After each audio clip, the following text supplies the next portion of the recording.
Good morning students, कैसे हैं आप लोग? बढ़िया। चलो, अपन ने कल पढ़ा था, देखो अपन पढ़ रहे थे पिछली क्लास में, क्या पढ़ा था अपन ने? बहुपद पढ़ा था। बहुपद में पढ़ा था अपन ने कि उसका शून्य कैसे ज्ञात करते हैं और गुणांकों और शून्यकों के बीच संबंध क्या होता है, वो पढ़ा था बिल्कुल। अब देखो, आज हम वही आगे पढ़ेंगे थोड़ा। हमने ये भी पढ़ लिया था कि शून्य कैसे निकालते हैं और उनके गुणांकों के मध्य संबंध निकालते हैं। अपन ने एक वो भी पढ़ा था कि शून्य दे रखे हैं, योग और गुणा दे रखा है शून्यकों का, तो उससे द्विघात समीकरण कैसे निकालेंगे। तो एक वैसा निकालेंगे एक और, उसके बाद अपन अगला चैप्टर शुरू करेंगे। देखो, अब मैं आपका 3.1 का सेकंड क्वेश्चन है। सेकंड का मैं बताता हूं आपको, सेकंड। ठीक है, देखो दे रखा है, एक द्विघात बहुपद ज्ञात कीजिए जिसके शून्यकों का योग शून्यकों का योग दे रखा है √2 और शून्यकों का गुणा दे रखा है 1/3, 1/3। ऐसा अपन एक एग्जाम्पल किया था पहले भी, लेकिन अपन एक क्वेश्चन दोबारा फिर करते हैं और अपना चैप्टर खत्म हो जाएगा। फिर 3.1 अपनी खत्म हो जाएगी। देखो कि शून्यकों का योग दे रखा है शून्य। अब यहां सबसे पहले अपन इसमें क्या मानेंगे? माना द्विघात बहुपद ax² plus bx plus c बराबर 0 है। ये मानेंगे अपन, क्योंकि मैंने उस दिन भी बताया था अपने पिछले लेक्चर में कि ये द्विघात बहुपद क्या होता है, ax² plus bx plus c द्विघात बहुपद होता है। तो अपन ने उस दिन भी बताया था इसका। तो अब देखो यह तो इसके शून्य क्या है, शून्य एल्फा व बीटा है। ले लिए एल्फा बीटा शून्य। ये क्यों माना? क्योंकि हमको क्या निकालना है, द्विघात बहुपद निकालना है। वो कैसे निकलेगा? हम जब मान के करेंगे तभी निकलेगा। अब देखो, चूंकि हमारे पास शून्यकों का योग बराबर होता है -b/a। अपन ने पढ़ा था -b बटा होता है, इसमें b क्या होता है, x का गुणांक होता है, a क्या होता है, x² का गुणांक। अपन ने पढ़ा था उस दिन कि b होता है x का गुणांक और a होता है x² का गुणांक। तो देखो, अब शून्यकों का योग, तो इसको लिखते हैं एल्फा प्लस बीटा होता है, एल्फा प्लस बीटा बराबर -b/a होता है। अब देखो, शून्यकों का योग क्या दे रखा है, √2/1 दे रखा है, तो इसे लिख दें -b/a बराबर √2 और इसको लिख देंगे दिया है, और इसको इक्वेशन नंबर 1 मतलब समीकरण 1 लिख देंगे। अब देखो भाई, द्विघात बहुपद दे रखा था, शून्य का अपन एल्फा और बीटा मान लिया, शून्य का योग -b/a, एल्फा प्लस बीटा बराबर -b/a, तो b/a बराबर √2 ये दे रखा योग, तो ये दिया हुआ है। अब लेंगे अपन शून्यकों का गुणा। शून्यकों का गुणा बराबर होता है c/a। यहां c क्या है, यहां c होता है अचर पद। अचर पद बोलते हैं जो मतलब अकेला एक पद होता है। ax² plus bx plus c मतलब a का गुणांक होता है, ax² का गुणांक होता है, x का गुणांक होता है b, और c क्या होता है, अचर पद होता है। ठीक है, अब देखो, तो इसको लिखेंगे गुणा का मतलब एल्फा बीटा बराबर c/a, तो इसको लिख देंगे c/a बराबर क्या हो जाएगा, 1/3। 1/3 क्यों लिया भाई, ये भी दिया है क्योंकि ये दे रखा है, शून्यकों का गुणा हमारे लिए दे रखा है, पहले से दिया है, तो ये समीकरण नंबर 2 हो जाएगा। देखो, शून्यकों का योग √2 दे रखा था, सारा सब कुछ अपने यहाँ शून्यकों का योग लिख दिया इसकी जगह, और यहाँ शून्यकों का गुणा लिख दिया। अब हम आगे का इधर कर लेते हैं। देखो, अब हमारे पास आ गया। अब देखो हम क्या करेंगे कि हम क्या करेंगे, यदि माना यदि a बराबर k मान लेते हैं, a का मान k, जहां एक वास्तविक संख्या है। मतलब क्या क्या अपन है कि अब हम मैंने उस दिन भी बताया था अपना कि ऐसे प्रश्न में, हर प्रश्न में अगर जब शून्यकों का योग और शून्यकों का गुणा दे रखा है तो क्या करेंगे, लास्ट में उनका इक्वेशन 1 और 2 बनाएंगे, फिर a बराबर के लिख लेंगे। अब a बराबर के इक्वेशन समीकरण 1 व 2 से इस a का मान समीकरण 1 और 2 में रख देंगे। तो ये क्या हो जाएगा, देखो माइनस बी बटा के बराबर अंडर रूट 2। एक ही जगह मैंने क्या रख दिया समीकरण 1 में, एक ही जगह समीकरण 1 में क्या रख दिया, के रख दिया। तो अब देखो b का मान क्या है, तो b बराबर, ये माइनस उधर चला जाएगा, रूट 2 आ जाएगा यहाँ, और के इधर गुणा हो जाएगा, b बराबर हो जाएगा रूट 2 के। हो गया नहीं हुआ, देखो कैसे हुआ, इसको बोलते हैं b बटा के बराबर रूट 2। तो के इधर मल्टीप्लाई हो जाएगा, उधर जाएगा, तो इधर भाग में, उधर जाते किस में जाता है, गुणा में, तो रूट 2 के, और ये माइनस इधर था तो माइनस उधर चला गया। अब समीकरण 2 में रखो, c बटा a की जगह क्या लिख दिया मैंने, के, c बटा के बराबर 1 बटा 3, के इधर जाएगा तो ऊपर हो जाएगा, तो c बराबर के बटा 3। हुआ नहीं हुआ, a बराबर के मान लिया, b बराबर माइनस 2 क्या हो गया, c बराबर क्या होगा, c बराबर हो गया अपना k बटा 3। अब a b व c का मान किस में रख देंगे, हमारे द्विघात समीकरण में क्या कर देंगे, लिख देंगे। देखो a b व c के मान द्विघात समीकरण ax square plus bx plus c बराबर 0 में रखने पर, कि जो a का मान है के, b का मान इसमें रख दें। देखो a की जगह क्या लिखा, तो देखो मैं लिख रहा हूं के एक्स स्क्वायर, a की जगह क्या लिख दिया, के एक्स स्क्वायर, b की जगह क्या है प्लस, b की जगह क्या है रूट 2 के, माइनस का रूट 2 और के, ये किसकी जगह मान होगा, b की जगह, पीछे x लगा दिया। c की जगह क्या है प्लस k बटा 3 आ गया भाई। हमने a की जगह k लिख दिया, b की जगह रूट 2 k लिख दिया, c की जगह क्या लिख दिया, k बटा 3 लिख दिया। क्यों लिखा, क्योंकि हमने जब माना तो a बराबर k माना, उसके बाद हमने हल किया तो b का मान ये आया था और c का मान ये आया था। ठीक है, आ गया समझ में, आगे चलें। देखो अब देखो के यहां भी है, के यहां भी है, के यहां भी है, हर जगह आपको के दिख रहा है, के, तो हम के कॉमन ले लेंगे, तो हमने यहां के कॉमन लिया, तो यहां क्या बचेगा, एक्स स्क्वायर, ये प्लस माइनस माइनस हो जाएगा, माइनस रूट 2 एक्स प्लस 1 बटा 3 बचाइए। अब मैंने पहले और कहा था आपसे कि द्विघात समीकरण में बटे में संख्या नहीं होनी चाहिए, तो बटे में संख्या सही नहीं होगी तो 3 भी बाहर ले लेंगे ऊपर, तो क्या हो जाएगा 3 के, और यहां हो जाएगा, अब यहां 3 था ही नहीं नीचे, इसका मतलब भाई यहां 3 नहीं है, 3 बाहर लिया अपन ने नीचे, ठीक है, नीचे ले लिया बाहर, तो यहां जब 3 नहीं है तो ऊपर 3 एक्स स्क्वायर हो जाएगा, माइनस 3 रूट 2 एक्स हो जाएगा, क्योंकि यहां भी 3 नहीं था नीचे, प्लस यहाँ 3 है तो यहाँ 1 का 1 रह जाएगा। तो आपका द्विघात बहुपद क्या हो जाएगा कि 3 x square minus 3 root 2 x plus 1 अभिष्ट द्विघात समीकरण प्राप्त होता है। कौन सा अपना प्राप्त होता है, 3 x square minus 3 root 2 x plus 1, यह अपना क्या है, अभिष्ट द्विघात समीकरण क्या होता है, प्राप्त होता है।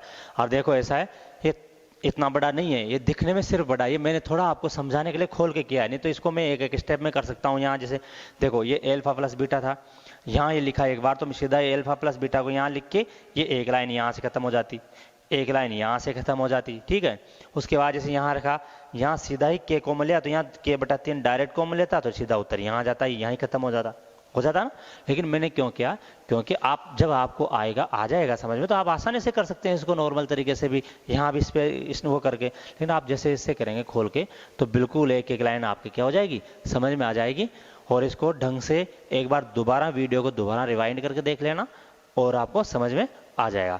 कैसे किया कि इधर तो माना था हमने, अल्फा और बीटा माना था, फिर जब योग √2 था तो यहाँ a बराबर k रख लिया, तो a बराबर k रखा तो a b और c का मान आ गया, उसको किस में रख दिया, हमारे द्विघात बहुपद में रख दिया। इस प्रकार अपना अभिष्ट द्विघात बहुपद क्या प्राप्त हुआ, 3x² - 3√2x + 1। और अगर आपके समझ में ये नहीं आ रहा हो कि यहाँ 3 कैसे आए, तो मैं दोबारा बोलता हूँ। देखो यहाँ हमने k लिया, सब में ये समझ में आ गया सबके कि अपन ने k लिया, कैसे क्या किया, तो k कॉमन लिया तो x² बचा, यहाँ -√2x बचा, यहाँ क्या बचा, ओनली 1/3 बच गया। ये तो आ गया समझ में। अब देखो क्या होता है, मैंने यहाँ से 3 बार ले लिया 3 बार, तो यहाँ 3 से गुणा क्यों करा, क्योंकि अंदर 3 से गुणा करूंगा मैं इसको तो 3/3 कट गया, 3/3 कट गया 1/3, तो मतलब 3 से 3 क्या होगा, कट जाएगा ना, तो यहाँ वापस क्या आ जाएगा, ये वाली लाइन आ जाएगी वापस। इसीलिए हमने ये 3 मल्टीप्लाई क्यों किया, क्योंकि इस लाइन पर कोई फर्क नहीं पड़ना चाहिए, सेम ही होनी चाहिए। तो 3 बाहर ले, इसके नीचे 3 था नहीं, इसके नीचे 3 नहीं था, तो 3 नहीं था तो इसका मतलब यहाँ से 3 लिया है हमने, जिसको ऊपर देना भी तो पड़ेगा। कॉमन का मतलब सब में से 3 ले लिया नीचे से, ठीक है। देखो इसको आप नोट करो कॉपी में।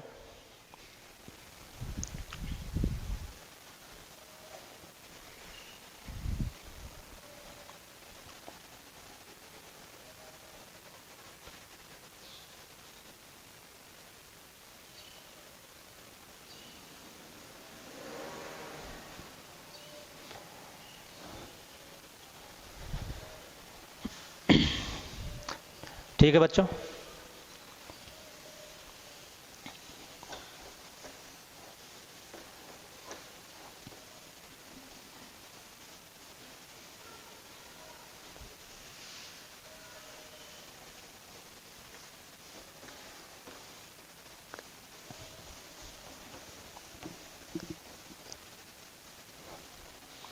अब देखो, अब आपके इसमें 3.1 का लास्ट सवाल दे रखा है, सवाल नंबर क्वेश्चन नंबर 3 दे रखा है आपका, कि देखो इसमें क्या दे रखा है कि एक द्विघात बहुपद f(x) बराबर दे रखा है, द्विघात बहुपद f(x) बराबर x² -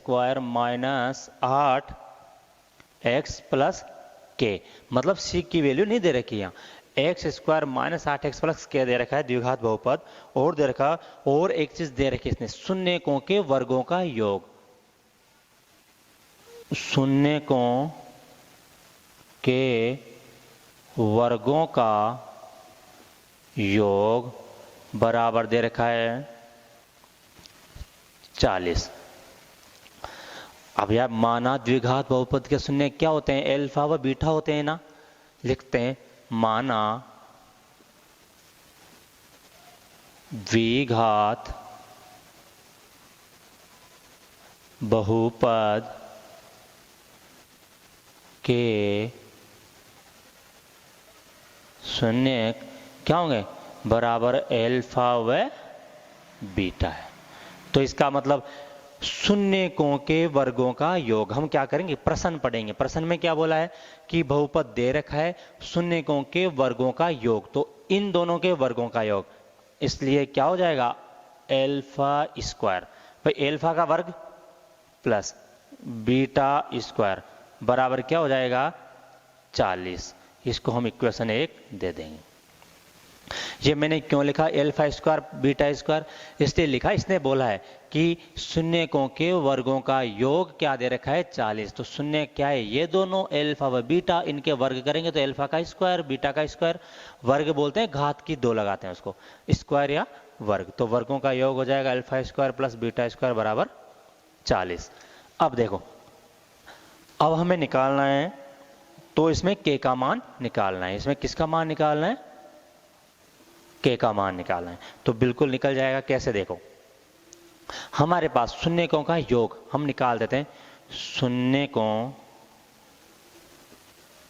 का योग जिसको हम बोलते हैं अल्फा प्लस बीटा बराबर क्या होता है -b/a होता है। शून्यकों के शून्यकों का जो योग होता है वो योग मतलब जोड़, तो एल्फा व बीटा का जोड़ क्या होगा, माइनस बी बटा ए।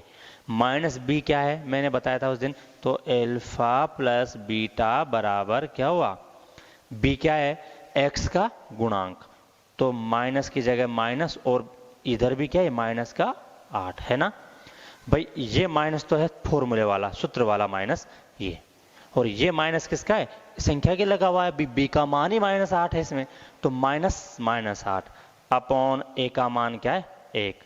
तो यहां लिख सकते हैं एल्फा प्लस बीटा बराबर क्या हो जाए, माइनस माइनस प्लस 8। इसको ले लो समीकरण 2 लिख सकते हैं अपन। अब एक चीज देखो, आपने एक सूत्र पढ़ा होगा पहले कि a प्लस बी का होल स्क्वायर या x प्लस वाई का होल स्क्वायर, ऐसे कुछ मतलब सेम a प्लस बी लो या x प्लस वाई लो। आपने पढ़ा होगा कि a प्लस बी का होल स्क्वायर बराबर होता है a square plus B square plus 2ab। पढ़ा होगा ना, पढ़ा था बिल्कुल। देखो a प्लस बी का होल स्क्वायर बराबर ये पढ़ा होगा, देखो ये बता रहा हूं मैं, ये दे रखा है a प्लस बी का होल स्क्वायर बराबर होता है a square plus B square plus 2ab। ये वाला फॉर्मूला पढ़ा था ना, अब तो याद आ गया सबको, देखने बाद सबको याद आ गया होगा कि हमने पढ़ा था। तो ये देखो a, इसी फॉर्मूले से देखो हम क्या करेंगे, क्योंकि अगर मैं इसका स्क्वायर करता हूं, देखो एल्फा प्लस बीटा का होल स्क्वायर, यही होता है ना होल स्क्वायर, मतलब दोनों का एक साथ स्क्वायर, अंदर जितने भी उनका सबका ब्रैकेट के अंदर स्क्वायर, उसको बोलते हैं whole square. a plus B का होल स्क्वायर बराबर होता है एल्फा का स्क्वायर प्लस बीटा का स्क्वायर प्लस 2 एल्फा बीटा हुआ ये। अब हम यहां से क्या करेंगे, मान रखेंगे इसमें, लेकिन इसके पहले सबसे पहले वो भी निकाल लेते हैं अपन, शून्यकों का गुणा भी निकाल लेते हैं। देखो शून्यकों का गुणा क्या होता है, एल्फा बीटा बराबर होता है सी बटा ए, होता है एल्फा बीटा सी बटा ए। तो हमारे पास सी क्या है यहाँ के, तो क्या हो जाएगा एल्फा बीटा बराबर के बटा 1। तो के बटा 1 को लिखो मत, आप के रहने दो, एल्फा बीटा बराबर क्या हो गया के हो गया भाई। के बटा 1, तो के बटा हम तो 10th क्लास में पढ़ते हैं अपन, बटा 1 हम जानते हैं, कोई मतलब ही नहीं होता बटा 1 का, तो एल्फा बीटा बराबर के लिख दिया मैंने। अब यहां लिखेंगे उसका, तो मैं इधर बना देता हूं, देखो यहां पे इधर इस साइड में देखो, अब हमने लिखा यहां तक आ गया। अब लिखेंगे चूंकि एल्फा प्लस बीटा का अगर होल स्क्वायर करूंगा मैं, तो alpha square plus beta square plus 2 alpha beta हो जाएगा, ये हो जाएगा alpha square plus beta square plus 2 alpha beta होगा। अब मैं यहां से समीकरण 1, 2 व 3 से क्या करता हूं, इसमें मान रख देता हूं। समीकरण 1, 2, 3 से, समीकरण 1, 2 व 3 से मान रखने पर भाई हमारे पास alpha square plus beta square बराबर 40 है। क्यों है, क्योंकि उसने दिया था शून्यकों के वर्गों का योग बराबर 40। शून्यक ये है दोनों, हमारे पास शून्यकों का योग मतलब एल्फा प्लस बीटा भी है, ये आया था। हमारे पास शून्यकों का गुणा एल्फा बीटा बराबर के ये भी है। ये क्यों है, क्योंकि हमने फॉर्मूले में पता है, हमें जब फॉर्मूले पता है तो हम निकाल सकते हैं इनको, तो इसमें रख देंगे मान। अब देखो एल्फा प्लस बीटा का होल स्क्वायर कहाँ है, तो इसकी जगह एल्फा प्लस बीटा का मान रखें। एल्फा प्लस बीटा का मान क्या, 8, तो ये हो जाएगा 8 का स्क्वायर हो जाएगा बराबर alpha square plus beta square, ये रहा alpha square plus beta square है बिल्कुल बराबर 40 मतलब 40 प्लस 2 की जगह 2, एल्फा बीटा की जगह क्या है के हो गया। तो इसको हम हल करेंगे तो 8 का स्क्वायर मतलब 8 गुणा 8, स्क्वायर का मतलब होता है उसी संख्या को 2 बार गुणा करना, तो 8 8 64, क्या हो जाएगा ये 64। 64 बराबर 40 प्लस 2 के, 40 इधर आ जाएगा, पक्षांतरण करेंगे तो 64 माइनस 40 बराबर 2 के, तो ये हो जाएगा 24 बराबर 2 के। तो k बराबर क्या हो जाएगा, 24 में 2 का भाग चला जाएगा, 24/2, तो k बराबर क्या आ जाएगा अपना उत्तर 12। ये क्या है अपना आंसर आ गया। उसने पूछा था k का मान ज्ञात करो, यही पूछा था k का मान ज्ञात करो, पूछा था बिल्कुल। तो इसमें अपन को क्या करना है, हमें पता होना चाहिए कि कौन सा फॉर्मूला किस जगह लगेगा। जैसे इसने दे दिया fx दे दी थी, शून्यकों के वर्गों का योग दे दिया था, उसके बाद हमने द्विघात बहुपद के शून्य मान लिए। तो हम जब उसने बोला भाई शून्यकों के वर्गों का योग 40 है, तो हम अपने दिमाग में आना चाहिए कि शून्यकों का शून्य का मतलब एल्फा व बीटा, तो मतलब एल्फा का स्क्वायर प्लस बीटा का स्क्वायर बराबर 40 लिख दिया एक। फिर शून्यकों का योग हमें पता है फॉर्मूले से -b/a होता है, तो हम -b/a, b का मान ये रहा, a का मान ये रहा, उससे निकाल लेंगे। एल्फा बीटा k है, उससे निकाल लेंगे। और फिर जब हमें ये सूत्र याद है, मैं बीजगणित पढ़ी थी पिछली क्लास 9th में पढ़ी होगी आपने, कि a प्लस बी का होल स्क्वायर बराबर a square plus B square plus 2ab, a minus B का होल स्क्वायर बराबर a square plus B square minus 2ab। उसको x प्लस वाई भी कर लो, p प्लस क्यों, कुछ भी मन में आए जो लिख सकते हैं अपन। तो देखो इसका एल्फा प्लस बीटा हुआ, इसका स्क्वायर करा, ये इसमें 1 2 व 3 से मान रखते गए, इसकी जगह ये मान रख दिया, इसकी जगह ये मान रख दिया, इसकी जगह ये मान रख दिया। तो 8 इसका 8 8 64 बराबर 40, 40 का पक्षांतरण किया, इसके प्रकार अपना k का मान आ गया। और अपना 3.1 जो है वो क्या हो गया भाई, चैप्टर फिनिश हो गया। हम अगले वीडियो में पढ़ेंगे अपना 3.2 शुरू करेंगे। 3.2 या अभी मैं बेसिक बता दूंगा आपको, पहले इसमें आप एक बार उसको नोट कर लो।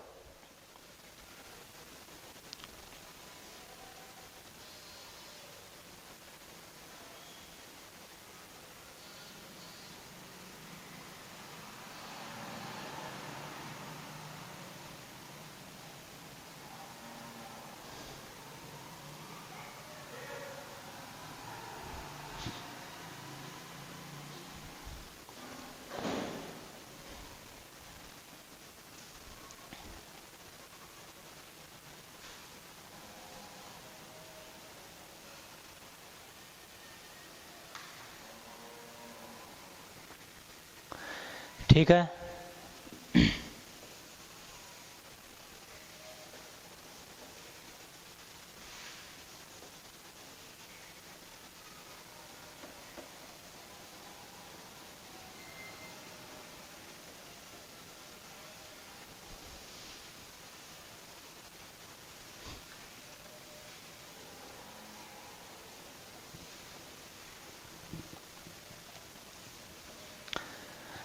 बिल्कुल समझ में आया आपको। 3.1 जो अपना चैप्टर था वो आया होगा समझ में। आपने इसमें पूरे क्वेश्चन नहीं कराए थे, अपन ने बहुत सारे क्वेश्चन छोड़े हैं, तो अगर आप समझ में नहीं आए तो आप एक बार उनको रिवाइज कर लेना घर पे जाके। घर पे एक बार उन क्वेश्चन को निकालना, तो अपने आप समझ में आ जाएगा आपके कितने क्वेश्चन करने हैं और कैसे क्वेश्चन होंगे। ठीक है, अब हम आगे पढ़ेंगे कि विभाजन एल्गोरिथम। विभाजन एल्गोरिथम होती है भाग देना। अब आप बोलेंगे सर भाग देना थोड़ी पढ़ेंगे 10th में, हमको आता है भाग देना तो, लेकिन नहीं, वो भाग देना अपन बोलते हैं ना 8 में 2 का भाग दिया, वो वाली बात नहीं बता रहे। भाग देना मतलब बीजीय गणितों का भाग देना। भाग भी किसका, एक्स वाई जेड का, इनका भाग देना। अपन नेक्स्ट में वो पढ़ेंगे अगले चैप्टर में। देखो कि जैसे आपको कोई फंक्शंस दे रखा है, कोई भी फंक्शन जैसे, तो उसमें भाग देंगे, उसको बोलते हैं बीजीय व्यंजकों का भाग देना। ठीक है, वो अपनी क्लास अगली क्लास में पढ़ेंगे कि भाग कैसे देते हैं एल्गोरिथम में। ओके, ठीक है।